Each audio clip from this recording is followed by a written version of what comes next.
fuck, I need an alibi. I can't be no celebrity. This shit is just the worst. I'm seeing it. I see why stars are crazy now. These motherfuckers. I went to Disney World with my kids, which is a big deal for me. I don't get to see my kids so much. I do Chappelle show 20 hours a day, sleep for like half an hour, raise my kids for 10, 20 minutes, and I go back to work. Now, this particular day, I got to hook up with the kids. We went to Disney World. Everybody at the park, fucking everybody. Hey, I'm Rick James, bitch. Hey, I'm Rick James, bitch. It's like, hey, man, hey. You mind not calling me a bitch in front of my kids? Time out, motherfucker. We take a day off. Even Mickey Mouse did it. I said, this is the most unprofessional shit I have ever seen in my life. Rick James, bitch. Oh, I was fed up. I caught that motherfucker with an uppercut. Bop! Knocked his head clean off. Everybody was screaming. Oh my God, oh my God. Mickey Mouse is Mexican. But everybody's getting along. I see that shit. I see it all around. Blacks and whites don't fight so much. You know who don't have no beef with anybody is Asian people. I see how y'all be doing. Y'all just lay in the cut. Only people Asian people beef with is other Asian people. Like if you call a Korean guy Chinese, I've done this. They will flip out. Hey! What make you think I'm Chinese? I am Korean. I look Chinese. Yes, motherfucker, you do look Chinese. That's why I said it. It's an accident. Nigga, to the untrained eye, you all look Chinese to me. It's a mistake. I'm not trying to offend you. Some people say all black people look alike. We don't get bent out of shape. We normally just call those people police, okay? Just learn to live with it. I am not saying that to say that trans women aren't women. I am just saying that those pussies that they got, you know what I mean? I'm not saying it's not pussy, but that's like beyond pussy or impossible pussy. You know what I mean? It tastes like pussy, but that's not quite what it is it? It's not blood, that's beet juice.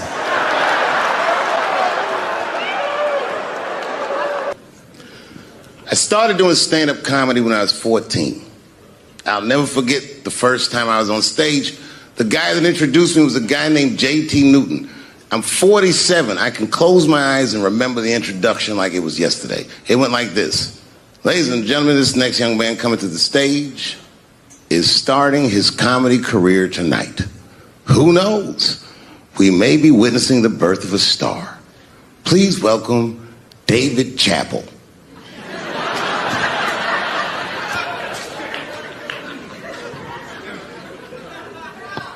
From the first time that I ever held a microphone, I was sure this was it. I knew I was home. I knew I had found my thing. And my God, man, I was a child. I got good. Matter of fact, I was good from the moment I started. And I'm not saying this to be a braggart. I'm telling you the truth. These old niggas was in awe of me. How is this little boy so poised? They used to say. I was. I mean, you know, I got better, but it started out good. About a year into it, when I was 15 years old, I had written a joke during the AIDS epidemic about having a Goodyear condom. Something, I don't even remember the joke. Something about an industrial strength condom by Goodyear. I just remember all the comedians really liked that joke. And there was an older comedian. And he came to me one night after the show, after he saw the joke, and he said, listen, I got an audition at another comedy club, and I was wondering, do you mind if I do that joke? I just want to borrow it. Now, I'm a kid. I don't know any better. I'm like, borrow it? Well, I guess, sure, if it'll help your career. I let him do the joke. And then weeks later, I was waiting to go on in a comedy club, and he went on before me, and he did the joke. And after the show, I pulled him aside and I said, hey, man, I don't mind you borrowing my jokes, but you gotta give them back. He said, oh, I forgot to ask you. He goes, let me buy that joke from you for $50. And I said, man, I'd do it, but I'm just starting out. I need all the material I can get. The idea being that the more material I can accumulate, the faster I'll be able to make money for my work. I said, I can't do it. I want my joke back. I'll never forget this. Remember, I was a 15-year-old child. This guy was a grown-ass man. He stood up over me so I could see how big he was. And he said to me, really? I can just take it. And he did. I got scared because I was a child. But I never forgot that. I never forgot that. I was 15 years old. I'm 47 now. I think about this guy all the time. When I look at my own kids and I see how young and innocent they are, I can't believe someone did that to me. And I don't think about it every day because that was the worst thing that happened to me. I think about it every day because that was the first time that someone ever did that to me. But in my career, it has happened many, many times since, where someone would intimidate me or scare me and take something that I believe was mine. I'll tell you another story. Now I'm 18 years old. I'm living in New York City, and I just finished my first road tour, which was a very difficult tour. I'll spare you the details. Now I'm back in New York, but my rent is paid, thank God. And I have $60 to my name, and a woman that I had met in Pittsburgh, a bad Dominican bitch,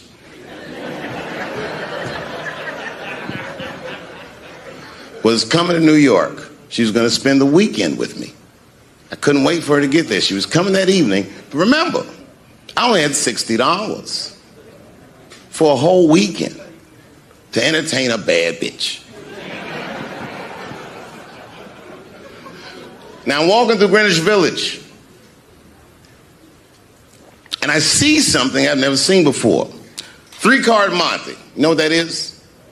Yeah, the guy had the whole thing. The table was set up, and he had the 3 cards, and the crowd was hooting and hollering, and he was like, find the red card, find the red card, and people were playing. Sometimes they win, sometimes they lose, but it was really exciting, and I'm standing there watching it, and I noticed while I'm watching them play this game that the red card, the one you're trying to find, had just a little bend on the corner.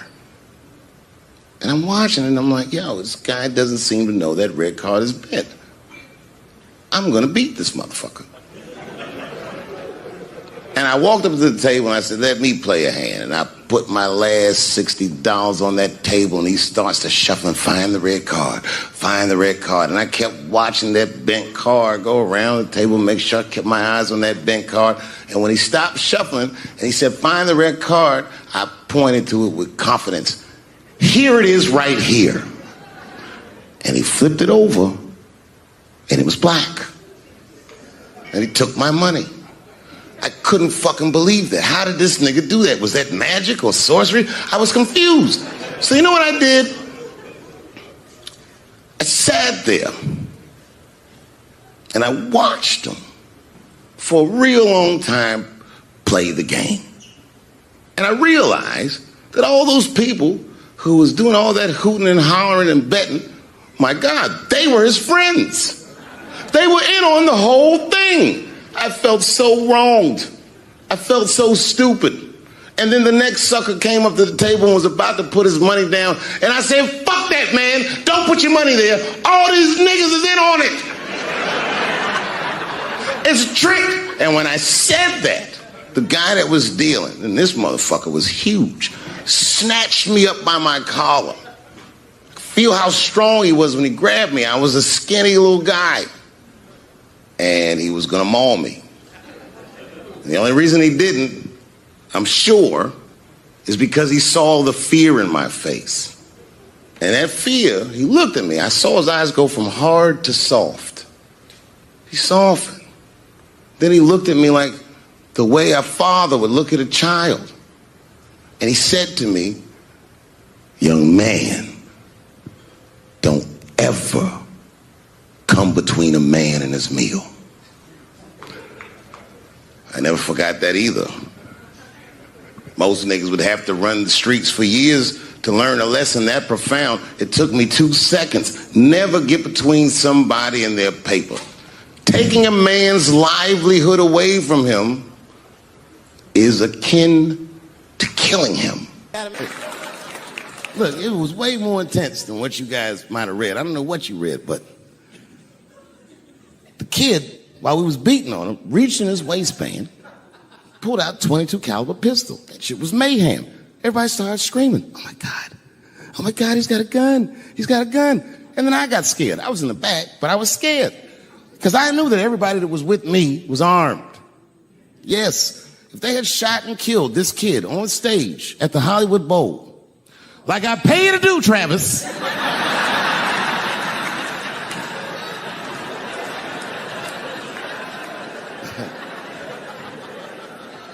but Travis G'd up. Travis wrestled the gun out of the kid's hand, and then he took it like this and tried to chamber the round, and he couldn't. So he pulled the trigger, and it wasn't a gun. A knife blade popped out of the front. I guess this kid was gonna stab me. Some scary shit. So the next night, even though I didn't have a show, I said, I gotta get right back on stage. And I went and did a show. And someone in the audience screamed out, Dave, what happened with the attack? And I didn't know there was journalists in the room. All I said was that this nigga had a knife that identified as a gun. I got 6 more weeks of bad press for that joke. I didn't even do nothing to this nigga. That's not right. That was not right. And then the New York Post went to the jail and interviewed my attacker like he was some kind of hero. And I read that interview. It turns out the entire attack was my fault. Yes, I triggered him. I didn't mean to. I had done jokes about the homeless. It turns out this young man was homeless. And I mean, there's no way I could have known this. But I will say, for a homeless guy, this nigga had incredible seats.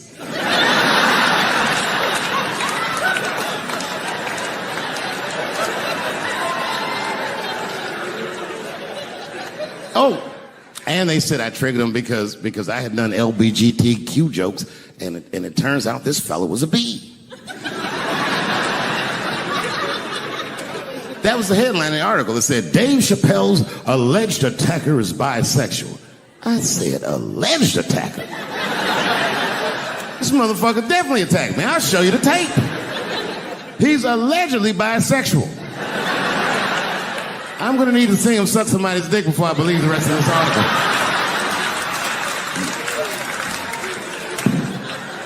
I read that shit in the paper. I was horrified. I said, oh, bisexual? I could have been.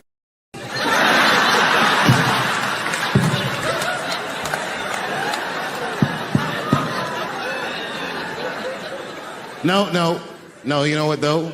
It's not funny because after all that madness ensued, I went to the hotel room. I was by myself and I opened the door and my wife was in there alone. She was sobbing, like sobbing. I said, oh my God, what's wrong with you, bitch? Did you get attacked too?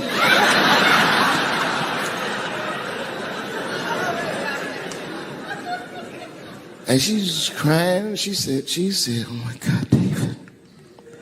She said, if you had died tonight, me and the kids would have nothing.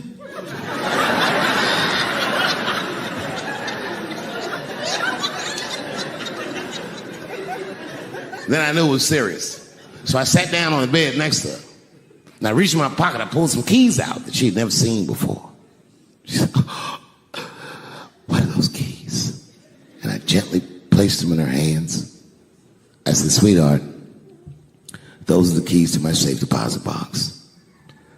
God forbid anything ever happened to me. But if it does, don't even worry about it.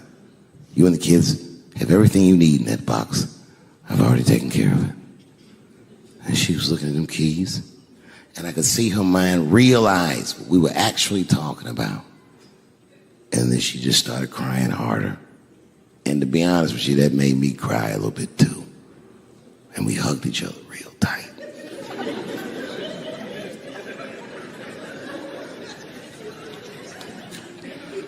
Do you know this bitch looked in the box while I'm alive and well? Who does that? Oh my God. And then she was mad at me. She said, God damn it, David, I opened that box. I said, you did? She said, yes, I did. And there was nothing in there.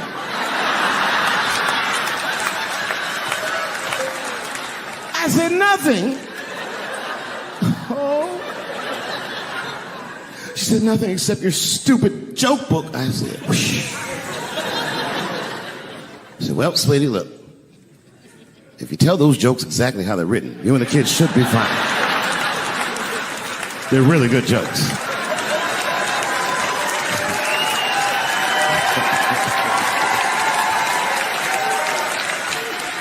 She's like, good jokes? What is this shit? Come join me in my watery grave. No, you gotta roll your throat. Join me in my watery grave.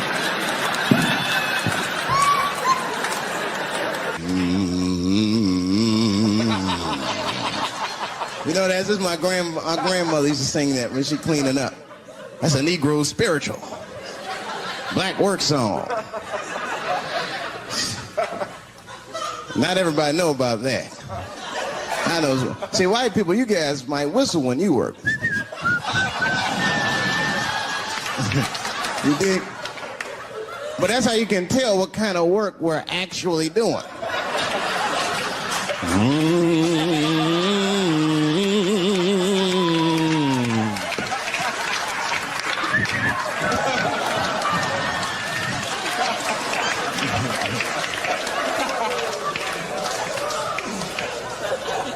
I study that kind of I do. Anything that has to do with race. I read a little here, see a little there. And I travel. That's always good. Traveling has made me a racism connoisseur, if you will.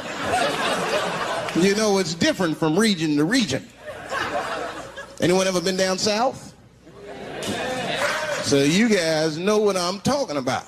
And the racism down there is just it's perfect. Stewed to a perfection. It's comfortable, it's out in the open. There are no secrets in Mississippi. Everybody knows the deal. Morning, nigger. Morning, sir.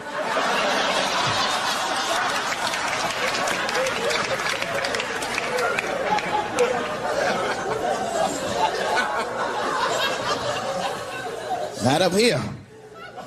You hit the big cities, man. It's different. It's always a secret. And we should do like them. We should keep our shit out in the open, then a little. I mean, with limits. You don't want to say whatever comes to your mind. That might be a little much. White dude be walking down the street minding his business, and the brother walk up to him. Hello, you white oppressor, you slave master rapist of Africa.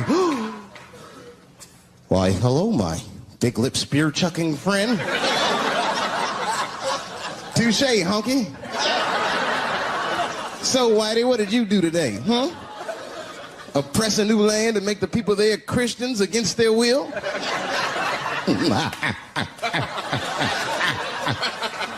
What did you do, fellow? Burn those big black lips on a crack pipe as you missed your job interview? Easy, Whitey, you're cutting deep. All this chit-chat has got me thirsty. If you will excuse me for a moment, I'm going to go to the Korean store and get something to drink. Ching-a-ling. Hello. You slanted-eyed, ruining the economy in our neighborhood by opening stores and taking the money out the community. Chink. Wow. Good afternoon, you Browse around but never buy anything. Suspicious looking nigga. After a while, that might be too much.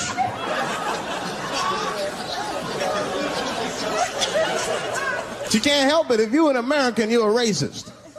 We brought up from the beginning to think in generalizations. We never look at the individual. We rarely look at the individual. I'm a racist. I know I'm a racist. You know how I know? The other day, I caught myself being racist against myself. There's so much going on, I got mixed up. Forgot whose team I was on.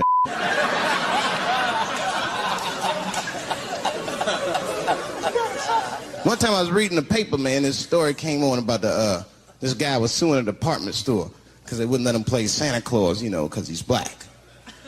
And I was actually like relieved when the department store beat him. That's bad. But I wasn't ready for that. I wasn't ready for the idea of a black Santa Claus, man. That would suck. So we wouldn't get our presents to the 28th, 29th. Sorry I'm late, kids. Santa got caught up with some in Vegas. I had to sell some toys to get back, shit. Where them cookies at?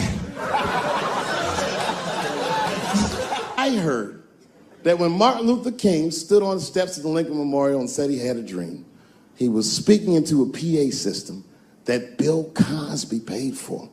Do you understand what I'm saying? The point is this. He rapes, but he saves. And he saves more than he rapes, but he probably does rape. Thank you very much. Good night. I know it's fucked up, but I tell you the truth. You know, everything's funny. Everything's funny till it happens to you. 3 months. A mere 3 months after that terrible attack that Chris Rock endured,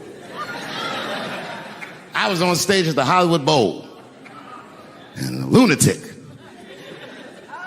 jumped out of the crowd and attacked me. Now, I gotta tell you, if it happens to you, you don't even know what the fuck is happening. It was like slow motion. I just looked over. I don't know this nigga. And I was looking, I said, oh my God, I'm being attacked.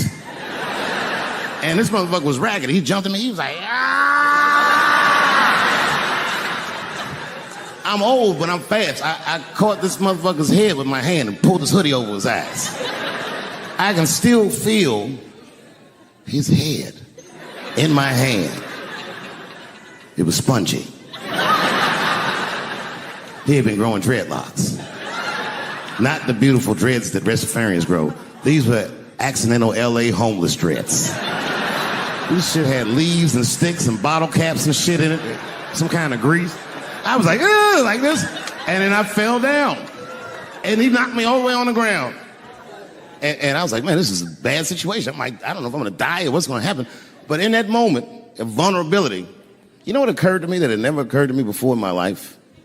In that moment, it occurred to me that bodyguards should not wear dress shoes to work, Travis. This nigga Travis came out slipping and sliding on some kind of beautiful loafer and fell flat on his back. I said, oh my God. Now both of us are down. I gotta handle this shit myself. So I popped that back, boom. And then the kid that knocked me down, he popped out, boom. And we looked at each other and realized, at the same time, I was bigger than him. And that motherfucker took off running. And I started to chase him, and I said, fuck him. And I picked the microphone up. So I'm gonna finish this show now. That's right.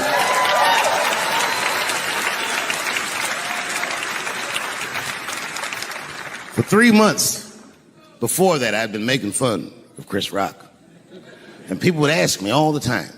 They'd say, Dave, what would you do if you were Chris Rock and Will Smith slapped you in the face? And to this day, the answer is the same. Well, I don't know what I would have done. I've never been in a situation that extreme. But I do know now what Will Smith would not have done. And that is enjoy the rest of his evening. Man, listen. We gave that kid a good while. We was whooping his ass. Not we. I mean, I was on stage trying to think of a joke to tell, but they was beating this nigga up right behind me. Everybody could see it. Everybody could see it. And I'm sitting up there trying to think of what to say. And I'm tongue-tied. Me, of all people, can't think of anything to say. Look at my karma. Just that moment. Of all the people in the world, Chris Rock walks from backstage, walks up to me in front of 20,000 people, grabs the mic out of my hands and looks at the crowd and goes, "Was that Will Smith?" Man, motherfuckers fell out of their chairs laughing. I was standing there looking stupid. I was fucking furious, because I'm thinking in my mind, nigga, this is my attack. You got attacked 3 months ago. Now you have jokes. So I snatched the mic back from Chris and tried to get one off, but my shit did not go good at all. I didn't know what to say. I was just like, it was a trans man. And the crowd was like, boo. It's LA, we like trans people, boo. I know, I felt so bad. I felt so bad. But I know why he did it. You'd have to be there to understand, but man, when that guy tackled me, it was like it's like a movie or something. You gotta picture this. Picture a famous person you like. Every famous person you could imagine was at that show. It was like the biggest night that Hollywood had ever seen. And when that guy tackled me, he cleared the bleachers. I had to watch the tape afterwards to know this happened, but as soon as he tackled me, Jamie Foxx was the first motherfucker that jumped out of the crowd. He was wearing a white cowboy hat like he knew this shit was gonna happen to him. Never seen this nigga in a cowboy hat before. And Jamie started chasing that motherfucker around like any given Sunday. And that kid was fast as shit, was juking and shaking, and he broke Jamie's ankles, and he just kept running. And then Jon Stewart from The Daily Show ran from backstage and jumped at this motherfucker like Super Jew. He was like, ah! And the kid seen Jon coming, so he jumped back, and Jon went flying that way. And this kid was fast, and then he turned around. He sees the emergency exit. He starts running for the emergency exit. Just before he got to the door, motherfucking Puff Daddy from Bad Boy Records jumped in front of the door. That nigga was like,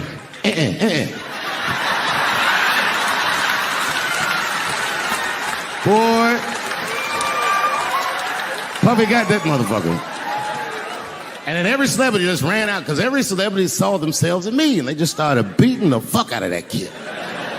And I know Chris was backstage looking like, nobody helped me.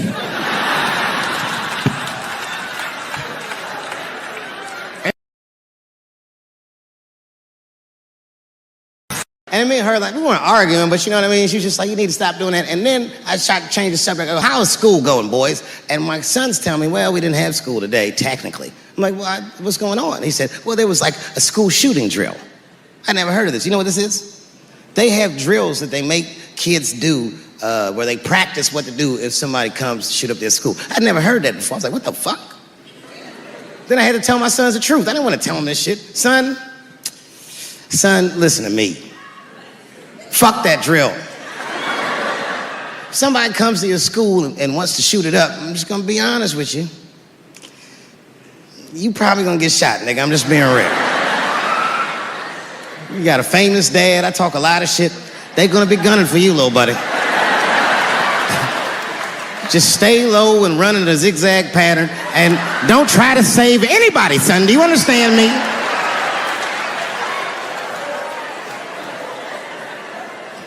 Why would you have kids rehearse for some shit they have no control over? All you're doing is training these kids to worry. It's the stupidest drill I've ever heard of. And while you're in there training them during these drills, well, aren't you training the shooter too? This nigga's in here listening and learning like the other kids.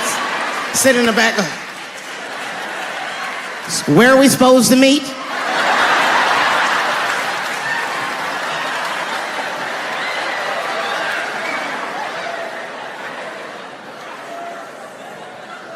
If you're a parent, this shit is terrifying.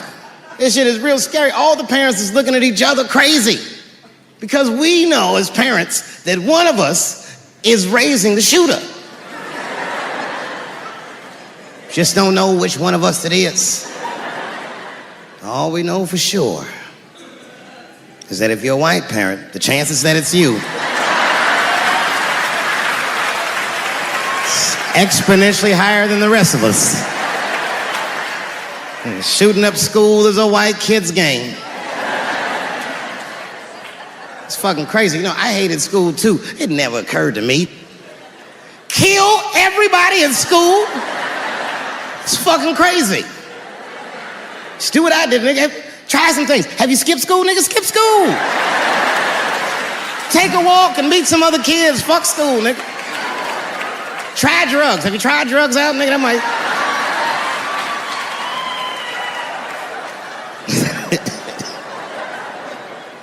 Some scary shit. I've given this a lot of thought. I don't see any peaceful way to disarm America's whites.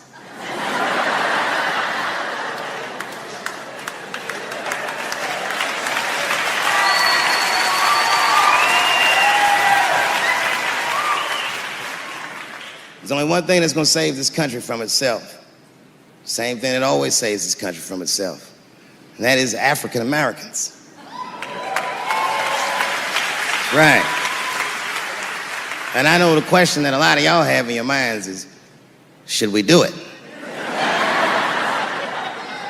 Yeah, fuck yeah, we should do it. Listen, no matter what they say or how they make you feel, remember, this is your country too. It is incumbent upon us to save our country.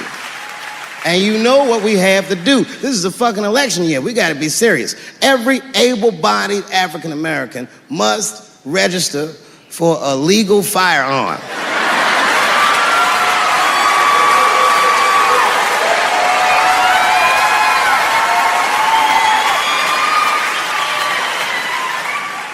That's the only way they'll change the law.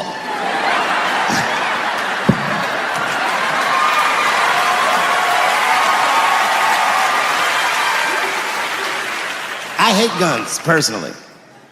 I can't stand them. Yeah, but I have several. I don't want them, but I feel like I need them. Don't forget where I live. I live in Ohio. And anyone that knows anything about Ohio knows that even the word Ohio is an old Native American word. It means, literally, land of poor white people.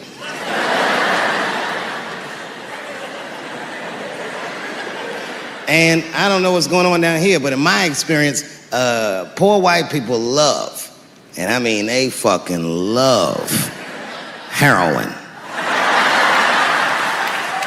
They can't seem to get enough of it. I didn't even know what I was looking at first. I was just driving like, why are all these white people so sleepy out here? Do you think?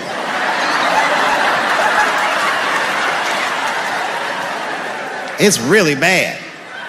As a matter of fact, I was coming out of a nightclub the other night in Dayton, and I'd parked my car in the alley, and no one was out there. I didn't have no bodyguards or nothing. I was home. I figured everything was fine. And as soon as I opened my car door, all by myself, suddenly one of these heroin-addicted whites just pops out of a trash can. It scared the shit out of me. I screamed, ah!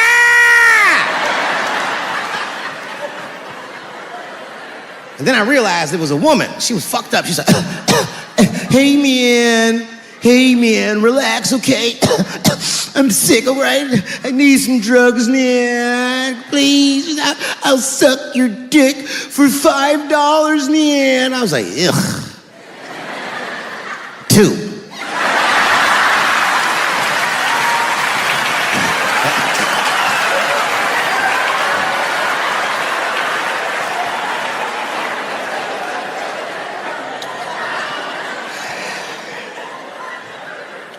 Obviously, I'm joking. This opioid crisis is a crisis. I see it every day. It's as bad as they say. It's ruining lives. It's destroying families. Sadly, you know what it reminds me of, seeing it? It reminds me of us. These white folks look exactly like us during the crack epidemic. You know, it's really crazy to see. And all this shit they talk about on the news about how divided the nation is, I don't believe it. I feel like nowadays we're getting a real good look at each other. It's wild because I even have insight into how the white community must have felt watching the black community go through the scourge of crack. Because I don't care either. Hang in there, whites. Just say no. What's so hard about that?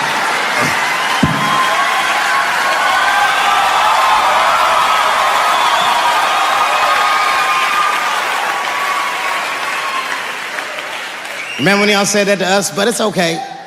There's no grudges. Now you finally got it right. Once it started happening to your kids, you realize it's a health crisis. These people are sick. They are not criminals. They are sick.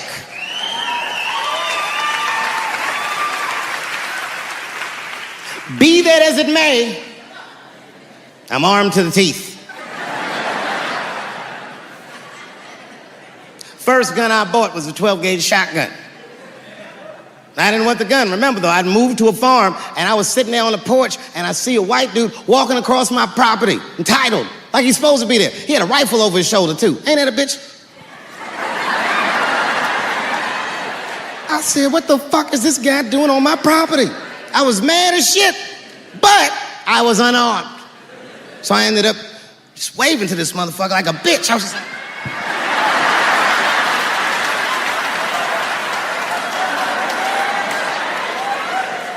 And as soon as he got far enough away, I ran to my car and sped to Kmart.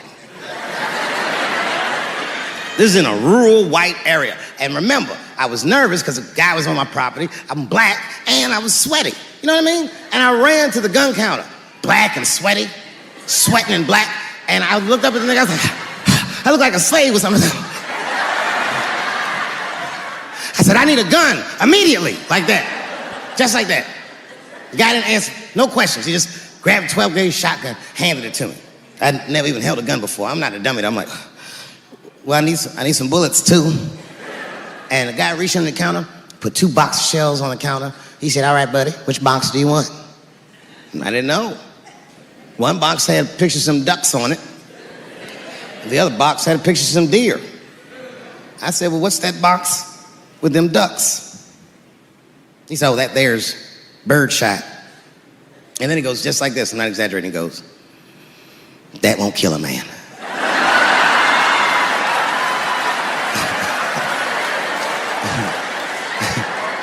He said, it'll just pepper him up nicely. I said, what the fuck? Pepper? You know what it means to pepper a motherfucker up? It means that when the shell explodes, hot BBs will shoot out of the barrel of the gun, not killing a motherfucker, but penetrating their skin and shallow flesh. Boy, that's gotta hurt. Hot BBs? Ha ha! Remember when Dick Cheney shot a motherfucker in the face and he lived? That was birdshot. I said, well, what's that box with the deer on it? He goes, oh, that there's buckshot. That'll put a hole in the goddamn truck if you wanted to. A couple years ago, I was in Ohio at a shopping mall. An old white lady, this is true, she was following me around the mall, which sounds paranoid, but I'm sure she was following me. Mean lady, too. You ever see a woman with lines on her face that just tell you, like, even if she smiled, it looked like it would hurt? The muscles in her face. I knew she was following me because she was at places that had nothing to do with her. I'd be looking around like, what is this old bitch doing in GameStop and Foot Locker and all the places I like to go? Every time I see her, she'd just be looking at me all mean.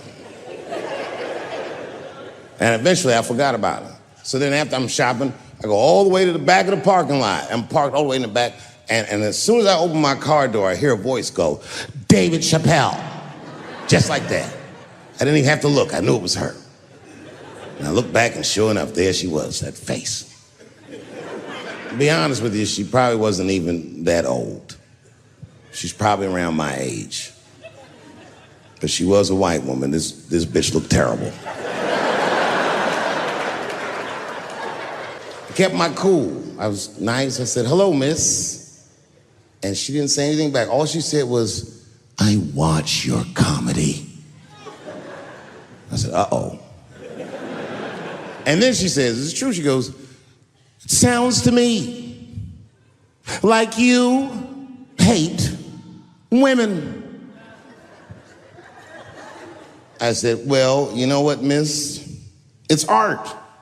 And you're free to interpret this art however you'd like. But I can tell you, as the maker of this art, that I don't believe that I feel that way.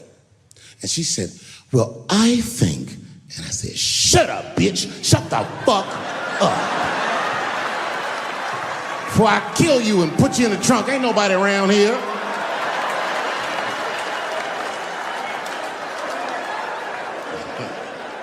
I'm just kidding, I didn't say that.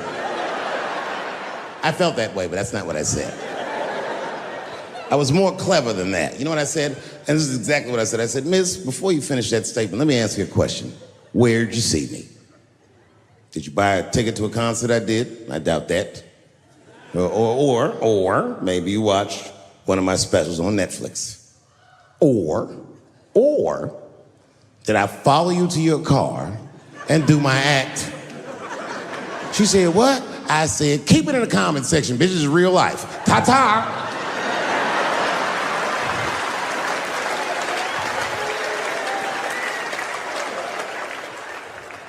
And then I drove off. You can see it. You ever have this happen? This is how confusing it is. This is the practical application of what I'm talking about. Like a guy be out, it's happening to a lot of guys. You be out at a club, bar, right? You're just kicking with your boys, and a girl walks by, and man, she looks good. She looks good. Not good in that classical way. I mean, you know, I'm talking good like she got half her ass hanging out her skirt. Her titties are all mashed together, popping out the top of her turtleneck and shit.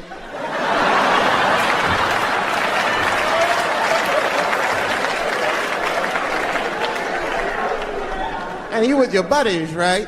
You with your buddies, you got a couple drinks in you, and you see a girl like this, you might try to talk to her. This might not come out right. I don't know what you say, but damn, look at them titties! Right? The girl gets mad and says, wait a minute. Just because I'm dressed this way does not make me a whore. Which is true. Gentlemen, that is true. Just because they dress a certain way doesn't mean they are a certain way. Don't ever forget it. But ladies, you must understand that that is fucking confusing. Just is. Now that would be like me, Dave Chappelle the comedian, walking around the streets in a cop uniform. Somebody might run up on me. Oh, thank God. Officer, help us. Come on, they're over here. Help us. I'm like, oh. Just because I'm dressed this way does not make me a police officer. You understand what I'm saying? It's like, all right, lady, fine.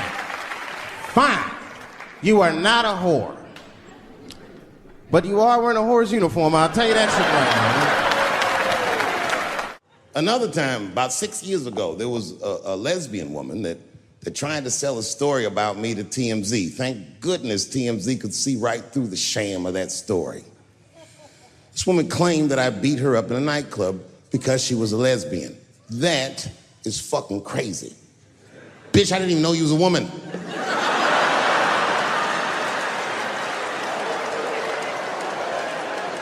Thank God TMZ didn't believe that. Because I did beat the shit out of her, I'm not gonna lie. It was her fault, I had no choice. I came in the club minding my own business, and a woman came up to me, she goes, oh my God, Dave Chappelle. And I was just being reciprocally nice. Hey, miss, how are you, blah, blah, blah. Benign talk, nothing to it. And all of a sudden, this lesbian fellow stepped between us. Hey, nigga, that's my girl. I said, yo, my man, back up, like that. She said, I ain't backing up off shit, nigga, that's my girl. I said, bro, you're gonna have to give me 3 feet like this. She said, stop calling me a man, motherfucker. I'm a woman. I said, what?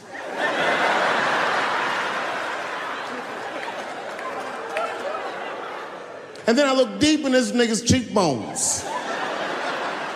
I said, oh my God, you are a woman. It was just too much for me to even wrap my mind around. But I tell you what, I unballed my fist immediately, and I softened my posture so that she would know she's in no danger. I even changed the tone of my voice. I said softly, sweetly, like a pimp might say. Bitch, I'm about to slap the shit out of you.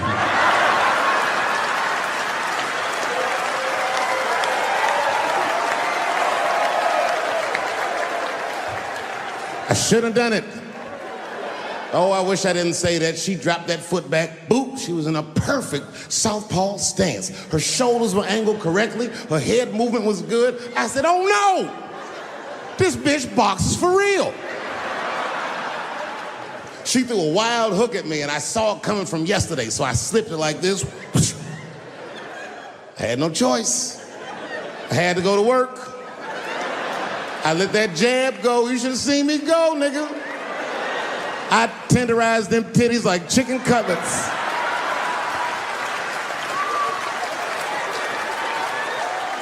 I whooped the toxic masculinity out of that bitch.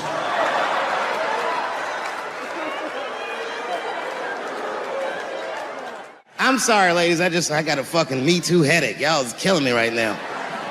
It's really fucking tough to watch what's going on. You know, ladies, I said it in my last special, and I got in a lot of trouble for this. I told you were right. But the way you're going about it is not going to work. But I'm biased. I said it. Louis C.K. was a very good friend of mine before he died in that terrible masturbation accident. And it was his room. You read the story. He was masturbating in his own room. That's where he's supposed to masturbate. And then he said, hey, everybody, I'm gonna pull my dick out. Nobody ran for the door or nothing like that. They all just kind of hung out like, I wonder if this guy's serious. And he came on his own stomach. There it is. What is the threat? Have any women ever seen a guy that just came on his own stomach? This is the least threatening motherfucker the earth has ever seen. All you see is shame in their face and cum dripping down like pancake butter.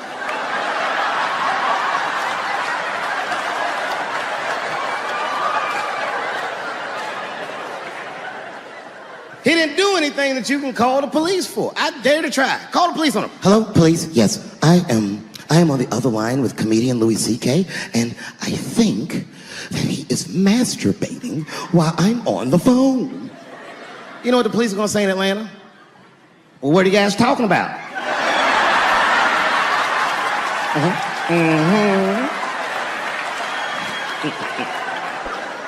Caitlyn Jenner, whom I've met, wonderful person.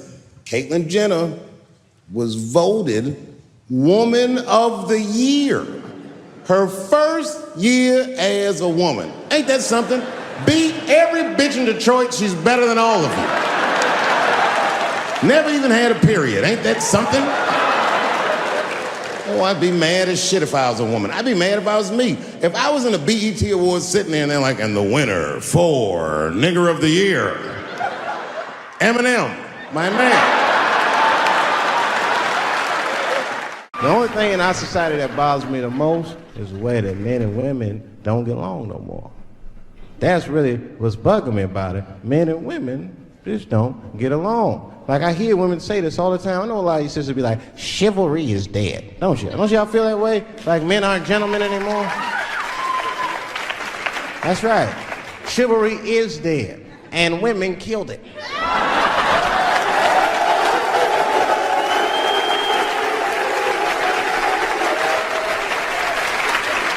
There's a fundamental difference in the way we're gonna see things. We're not gonna see eye to eye on this issue.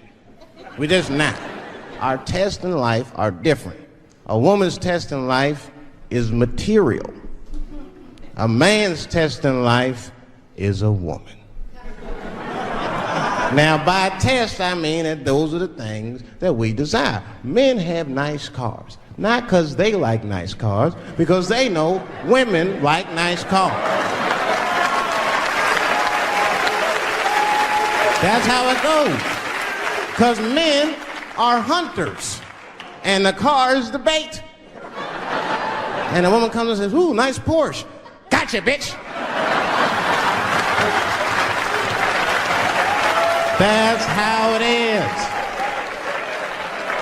That's true. Come on now, you go to a woman's house, her house be comfortable as shit. Women love comfortable surroundings, so men get comfortable surroundings. Let me tell you something. If a man could fuck a woman in a cardboard box, he wouldn't buy a house. But that's still not where chivalry got killed. Chivalry got killed by the feminist movement on the magazines that got women going crazy, because women got too much advice about men from other women. And they don't know what the fuck they're talking about.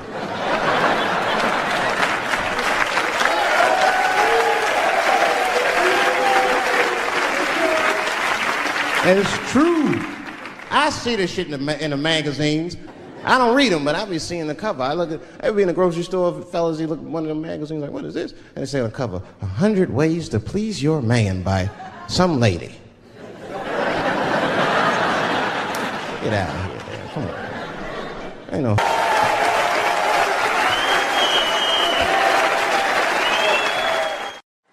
Well, I have some very bad news for the people in the front rows. I heard that some of you paid as much as $800 for your tickets. Sadly, I did this same show a couple weeks ago in Atlanta for $60 a head. Can you imagine? Nigga, you could have flown to Atlanta, got a hotel, had some dinner, and came back, and you still have a little money left over, niggas. Paid way too much just to see me in this gay-ass neighborhood. All right, let me roll up my sleeves and tell these pussy jokes. Will told me to say there hasn't been this many pussy references in this room since Cats was here. Boy, I gotta tell you, man, I've been doing this set all week, and boy, I've been telling these jokes, and sometimes niggas look like they're in actual pain over the jokes. None of it's that bad to me, but I understand why it could hurt some people's feelings. So tonight,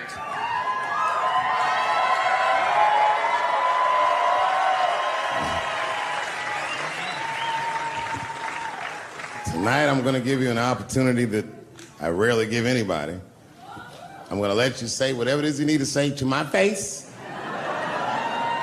or ask me whatever it is you wanna know. But there are no dumb questions allowed. If you ask a stupid question, you'll be asked to leave. Nah, I'm just kidding, go ahead. Everyone relax, come on. Oh yes, sir, in the front. 2 questions, how often do you write, and can I have a cigarette? All right, first, you may have a cigarette, but remember, this is not jail, motherfucker. This lady right here. I have a question. Do you remember this scene? Oh, I do remember that. Ma'am, I'm gonna have to ask you to leave. That's a terrible question.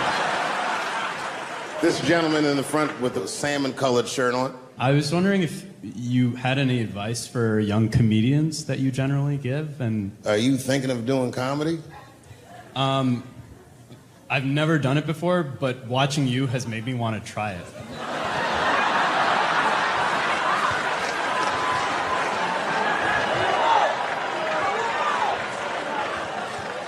I don't know if that's an insult or not. It's a compliment. It's. I mean, niggas don't say I've never done brain surgery, but it looked a lot easier than I thought. I'm teasing. All right, here'll be my advice. Okay, I don't know how comedians start nowadays, right? But what I would suggest is just start. And once you start, you can't really stop, no matter what happens, no matter how bad it gets, no matter what people say. You know what I mean? Because comedy is weird like that. You know why I hate watching other comedians do comedy? Not because I hate other comedians, but because I love comedy so much. It's like watching somebody else fuck your girl. And I say, fuck her better than that. Yes, you on the aisle up there, the lady with the long... Yes, you, standing up, I see you. My favorite book of all time, The Narrative of the Life of Frederick Douglass.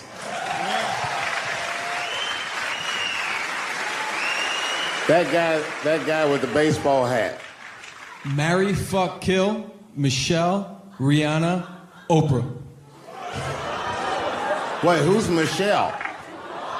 Oh, Obama. Well, sir, you're putting me in quite a pickle. I can't say I'll fuck Michelle Obama. That's insane. Well, I guess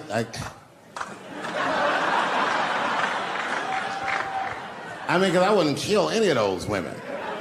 But I'd fuck all three of them.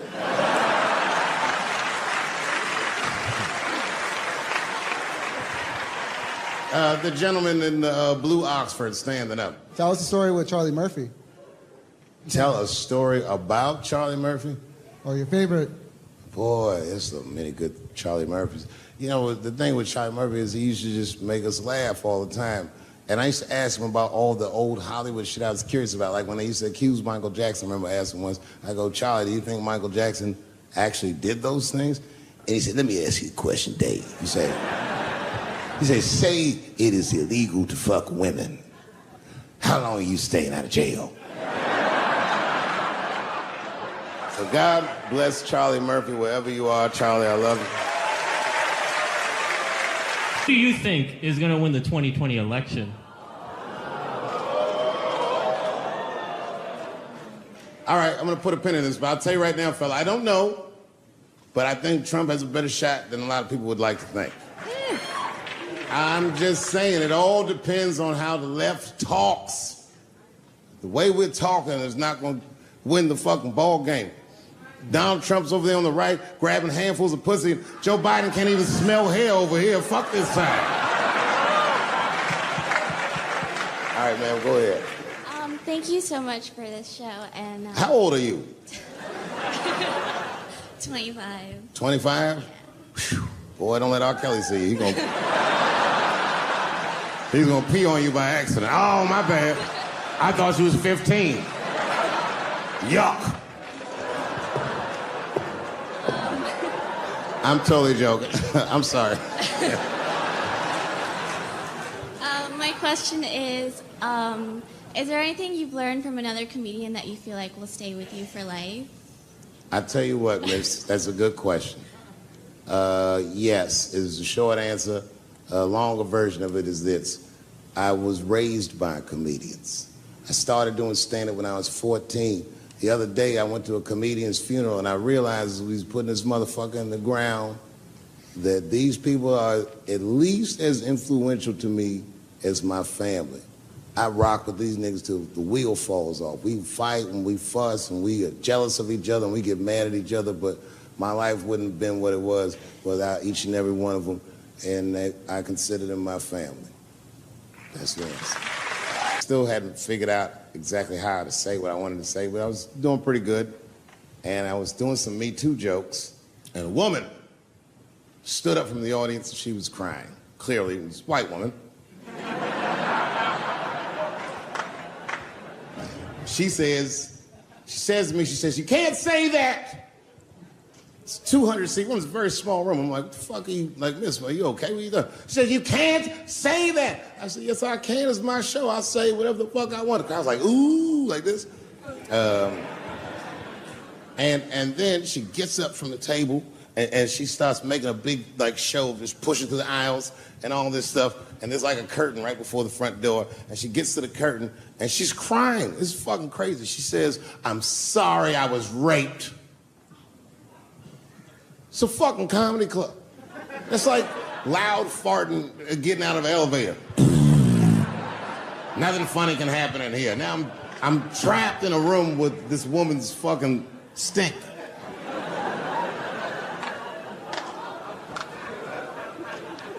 And I say, miss, it is not your fault that you were raped. But it's not mine either. Ta-ta, bitch, like this. She storms out. Now the room is very uncomfortable, but I managed to get the crowd back. But I'm like, a little traumatized. Same show, there's a trans woman sitting in the audience. This is a true story. This was like a few weeks ago. I did 6 shows that weekend. This trans woman came to 4 of them. Calls herself Daphne. Man, this chick Daphne was in there cracking the fuck up at everything I said about everybody. It was amazing. She was laughing, and it was fun to watch her laugh. You could tell she was letting go with something that was heavy, and she'd throw her head back, and she'd smile with all her teeth. She was having a great time. And the more fun she had, I felt bad, because I knew I had some trans jokes to unload. And I thought to myself, maybe I shouldn't say these jokes because I don't want to, like, fuck her evening up. She's having so much fun. But then I thought to myself, well, if I can't say it in front of her, should I say this shit at all? So I let her rip. To my surprise, Daphne laughed harder at the trans jokes than anybody in the room. In fact, everybody in the room would look at her to make sure it was okay. And I got off stage, I was in the dressing room, I was like, man, this is a fucking weird show. I'm sitting in the dressing room by myself just trying to figure out, like, what the fuck just happened out there? Like, why is it that this one woman can't take any of these jokes and Daphne can take all of these jokes? So weird. And then I realized, Daphne used to be a man.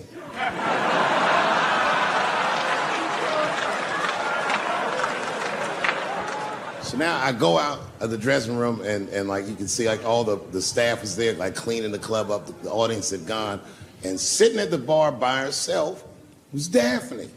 And she's like, hey, Dave, come join me for a drink. And I don't want her to think that I'm transphobic or nothing, so I'm like, fuck, I guess I could have at least a drink. And we get some tequila and we're sitting there. And she was fucking cool. Turns out that Daphne, she wants to be a comedian. She was asking me for advice, and I told her advice and all this shit. And then she says to me, she says, boy, you sure do get a bad rap for your trans jokes. I said, Daphne, thank you, but you don't have to say that. I hope I didn't offend you. She goes, no. She said, in fact, I read about you in the New York Times. I said, you did? She said, yeah. She said, I thought it was interesting that they blamed you for R. Kelly. They said you normalized him for telling jokes about him. I go, yeah, they said that. She goes, I wonder why they never said that you normalized transgenders by telling jokes about us. And I'd never thought about that. It never occurred to me. And we started making out. And then, like, I reached up just to see what it felt like. I was like, what? And it felt like pussy, did it? It was just like, go ahead, ask me a question. What the fuck you gonna do if Trump get reelected? What am I gonna do if Trump get reelected? Probably get a significant tax break.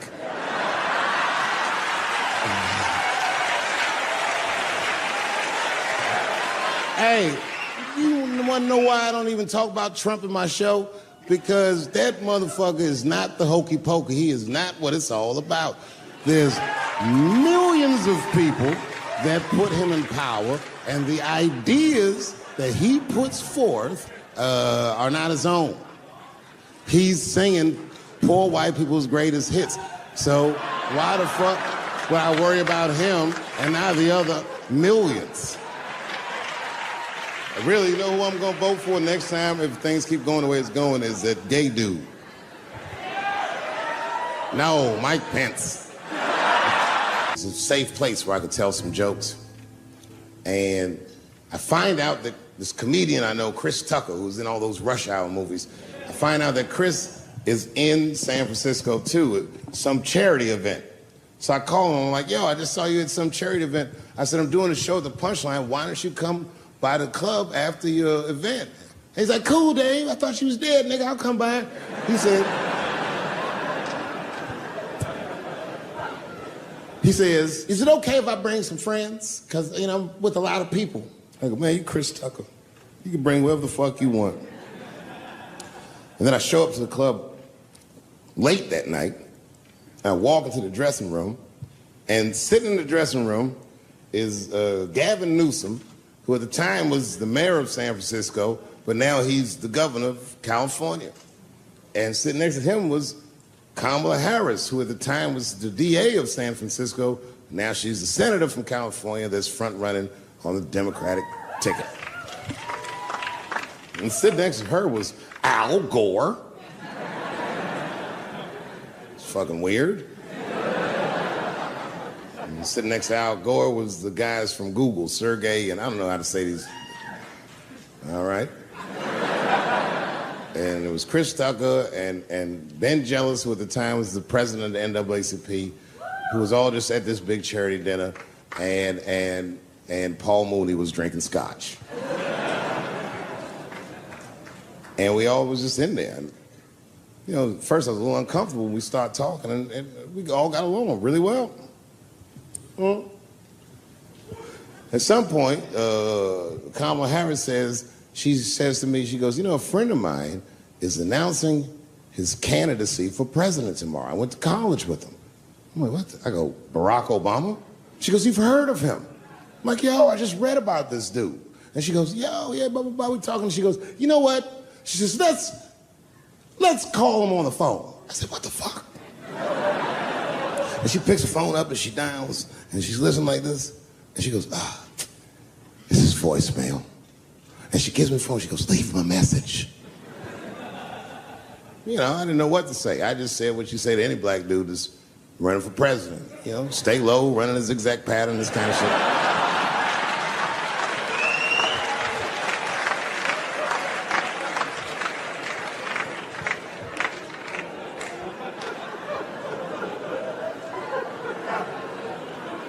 And then the last thing I say is, you know what? I said, sir, I really do believe you can do this. Like, man, I'm wishing you luck.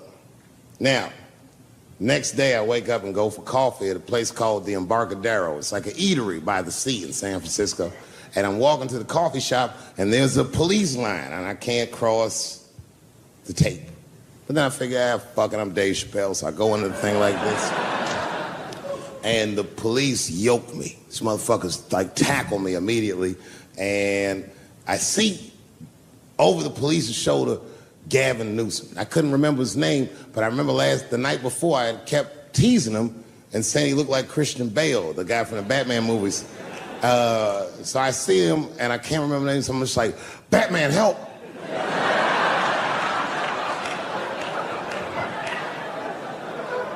And he stops, he's like, Dave? And then the police see that the mayor knows me, so they all like, oh, sorry about that. And he's like, hey, back up, everybody. And he just picks me up. He's like, I'm really sorry about that. I'm like, I'm fine, don't worry about it. And he's like, listen, I'm here with Prince. Would you like to meet him? I'm like, I know Prince. That's my nigga. And we go around the corner, and it was Prince Charles, the Prince of England. I didn't know the protocol of meeting royalty. You're not supposed to touch him. I dapped him up like a nigga. My nigga. Just hugging him and shit like this, dapping him up. Like this. And that nigga was cool too. I was like, that's really fucking weird. And then I was just out there in the upside down, not having no TV show, trying to figure life out. And the election was going on in the background. And this guy, Barack Obama, was picking up steam. This motherfucker was killing it. And I had a chance to go to the last debate on the Democratic ticket, and I went. It's me and Chris Tucker sitting in Myrtle Beach, South Carolina. It's the last three candidates. It was Barack Obama, John Edwards, and Hillary Clinton. Now, Obama's a lot taller than Edwards and Clinton, and he had the center podium. And at one point, they're all on stage, and they start fussing, and Obama goes, look, none of us are perfect, like this. And his hands was like this, and there was light shining behind his head, and the other two candidates was looking up at the nigga, and I was sitting in the audience like, this nigga looks like Jesus.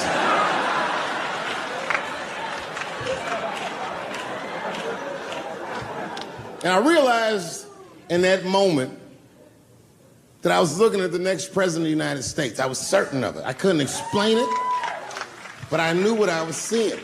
And I got really excited. And I'm not that kind of guy. I said, I gotta meet this motherfucker. So I stayed. They were all on stage doing interviews, and I just waited. I was waiting and waiting, and then John Edwards was done with his interviews first, because everybody knew he wasn't gonna win. And I see John Edwards, and I said, hey, Senator Edwards, I just want to say hi. And that motherfucker looked at me like, I'm like, fuck you, nigga, you gonna lose anyway. And then he left, and then Hillary Clinton just walked by me in one of them Steve Harvey suits.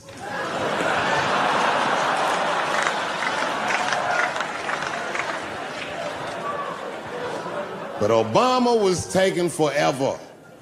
Everybody wanted to talk to him. When I knew the media saw exactly what I saw, there was no question about it. That was the guy. I waited and I waited, and finally, it must have been over an hour and a half, he finishes his last interview. He's like, well, thank you very much. Good talking to you.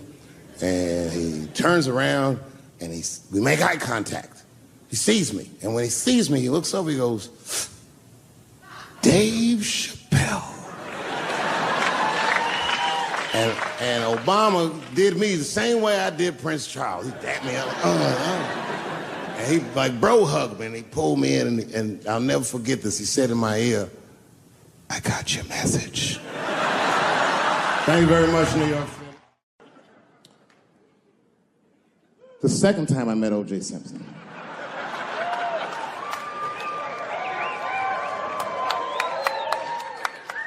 Was right after the trial of the century. There I was, now a young man of probably 23. O.J. Simpson was the most famous or infamous face on planet Earth. I was in a restaurant in Beverly Hills with my agents. I wasn't alone in the restaurant, but I was alone. I was the only black person in the restaurant. And in the 90s, that felt very uncomfortable. Now I tend to enjoy it at this age.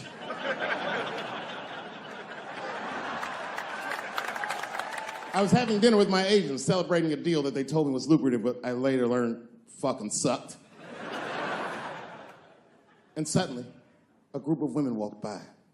Every race was in that group. Black, white, Asian, Latina, white, and white again. They were all gorgeous. I watched them walk by. Then, I saw a familiar face. Al Collins, the man from the infamous Bronco chase, towards the door. Couldn't believe what I saw.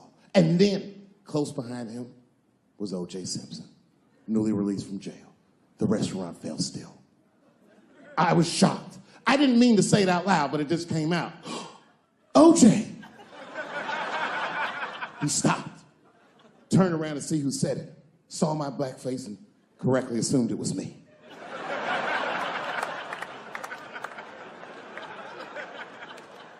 I was sitting in the corner of the booth.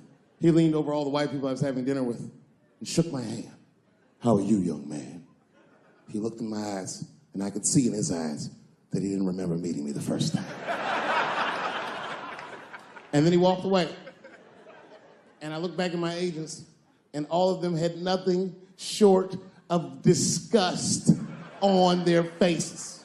And the only one with the courage to voice their disgust was a woman named Sharon, who used to represent me.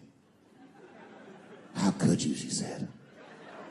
How could you shake hands with that murderer?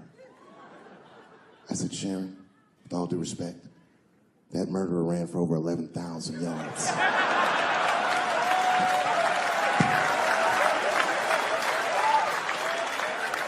And the glove didn't fit.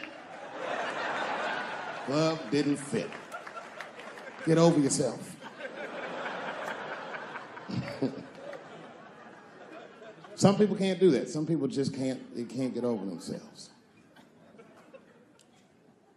Gay people have a hard time doing that recently. Here we go. Here comes the deep water. No, recently I've noticed that. I noticed that with that Manny Pacquiao controversy. Yeah, no, it was now in the gay community's defense, Manny Pacquiao said some outlandish shit about gay people. Very, very not nice things that I won't repeat, but there was biblical verses and some analogies to animals. Wasn't a good look. Nike took his shoes immediately, which I thought was a little harsh. A little harsh. You know what I mean? Because he's, just because he's Asian. You know what I mean? Fuck, you gonna take shoes off Asian dude to appease a gay dude. You know what I mean? No? You don't know what I mean. But Asian people kind of know what I mean. No? No Asians in the front? No? No, this is what I mean. Okay, look. Okay, you're an Asian dude. No, I say this with no disrespect. But we're all Americans, right? And we can agree that America has a huge body count all over the world, but nowhere more than Asia. Literally, if you look at history, recently, we have bombed the masculinity out of an entire continent. We dropped 2 atomic bombs on fucking Japan, and they've been drawing Hello Kitty and shit ever since. There's a lot of lady boys in the wake of our bombs. And I know these things because my wife is Asian. She's Filipino. All right, well, okay, so that explains it. Now you know why you see me at all those Filipino events. I'm not there picking up pussy, I'm dropping some off.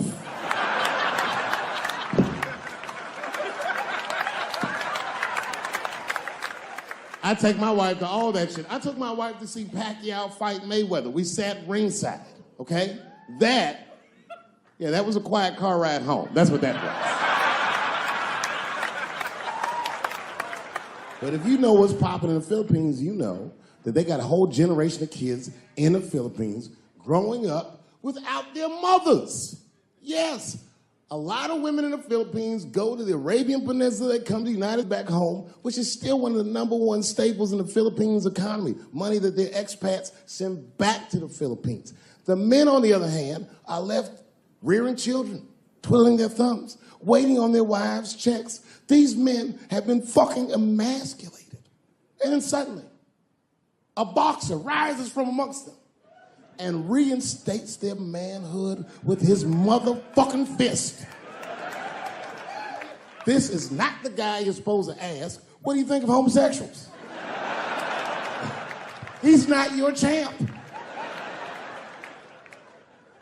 Shit. That's why I don't have a sneaker deal, because if you say something that people don't like, they'll take your fucking shoes off.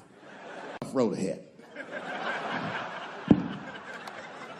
They've got the longest mental gap to bridge. That's all I'm saying. Because, you know, whenever I see one of them T's on the street, I don't mind them, but I'll be like, man, I miss Bruce. I'm sorry, guys. I'm 42. I remember Bruce Jenner. Before the Kardashians, before all that, this motherfucker was a white American superhero. It was amazing. He was beating Africans at track and field. We'd never seen anything like it. He was on my cereal box growing up. You know how much of that cereal I ate, nigga? I didn't know he was gonna do that.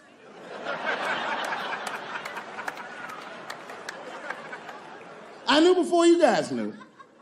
I heard things on the street in Hollywood. You know, you just be out, see people. Hey, what's up, Kanye? Why the long face? Nigga, you'll see. I got 2 mother-in-laws now.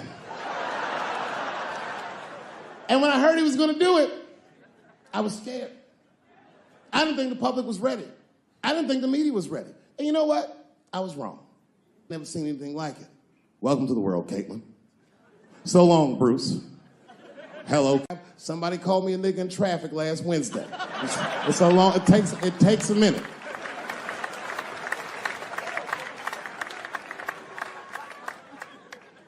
My wife's friend, Stuart, told me that. My wife has a lot of gay friends. Stuart's their leader.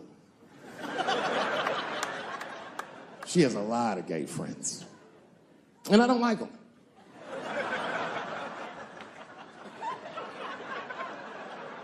Not because they're gay, I'm just judging them on the merits of their character. They're just not nice dudes. They're fucking rude house guests. They're sitting on my couch, giggling with my wife, eating my motherfucking macaroons.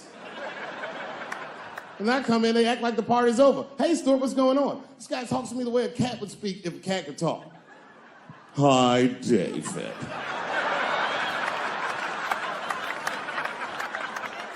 Stuart, what's all the beef, man? What's going on?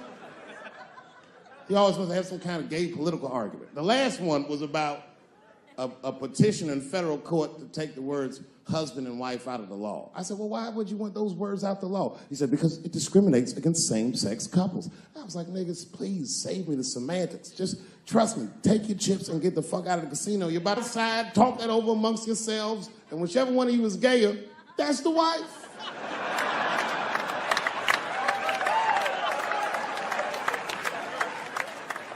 No, Stuart didn't like that. Stuart educates me about this movement, you know what I mean? I didn't even know shit about it. He told me it's called LBGTQ. I was like, what the fuck is the Q? Does that even make sense, Q? Turns out Q was like the vowels. That shit is sometimes Y. It's for gay dudes that don't really know they're gay. You know what I mean? Like prison fags who are like, well, I'm not gay, nigga. I'm just sucking these dicks to pass the time. I'm not G, I'm Q. Ugh.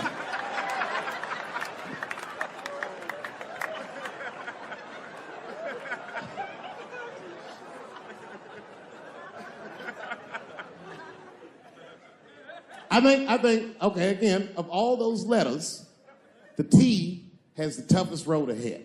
In fact, I think the T should stand for tough. If Martin Luther King had a sneaker deal, we'd still be on the back of the bus. They always true. The Nike exec come up. Hi, Martin. We need you to tone down the talk of civil rights and blacks being humans. It's upsetting our southern distributors. But I don't understand. I thought that's why I had a sneaker deal in the first place. Not quite. Really, it's a walking shoe, and we like the marching, but try to understand. Fuck that shit. You know, I get it, though. I understand why gay people are mad, and I empathize. You know what? I'm just telling you, this is a black dude.